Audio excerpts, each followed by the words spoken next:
Jasperactive Online, Excel Associate, Lesson 2, Exercise 10, Learn to apply conditional formatting. Go ahead and click Start. Know that conditional formatting is a super cool tool, and you can also do it in Google Sheets. You've been asked to prepare a report for your manager. Identify your best corporate customers based on the amount of sales this year. In addition, you need to identify mid-level corporate customers because the marketing department may want to work closely with them during the latter half of the year. You'll identify the best customers as having generated more than $12,000 of sales this year. Mid-level customers as having generated more than $9,000 but less than $12,000. So we want to select cells B3 through B23. Then on the Home tab, we're going to click Conditional Formatting and highlight Cell Rules. We want to click Between. Oh, now I got to switch back. So in the Between dialog box, type 9,000 as a value in the leftmost text box. Press Tab and replace the value in the second text box with 12,000. So 9,000 here, press Tab, and 12,000. Click the arrow for the rightmost list box and click Yellow Fill with dark yellow text and click OK. Here we want Yellow Fill with dark yellow text and click OK. And click Done. Thinking OK and Done are the same thing. So now you can see that any of these cells that have between 9,000 and 12,000 are highlighted in yellow. And click Submit. We're going to stick with those same cells that are highlighted.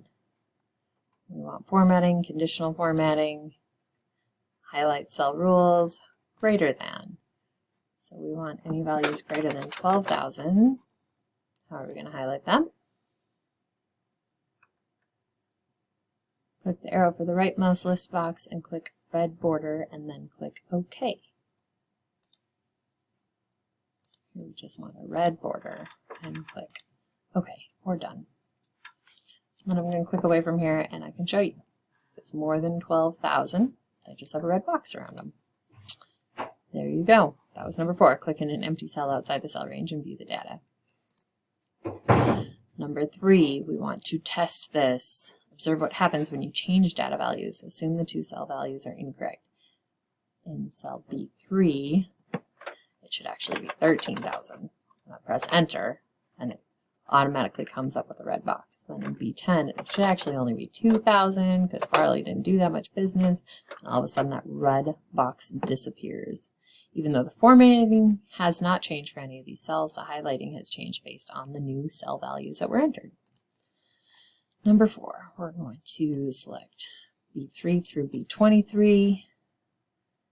And then we're going to click on Conditional Formatting, Manage Rules. And we're going to delete the between 9,000 and 12,000 rule and then close the pane. So that's a greater than 12,000. This is between 9,000 and 12,000. We're going to trash that one. We're going to close that pane. Formatting rule has been removed. You can see the formatting over here has been removed. Select them if necessary. Then we want to go Formatting, Conditional Formatting Rules, and select Clear Rules from Cells. Clear Rules from selected cells. And all conditional formatting has been removed. So there you go. That is exercise 10.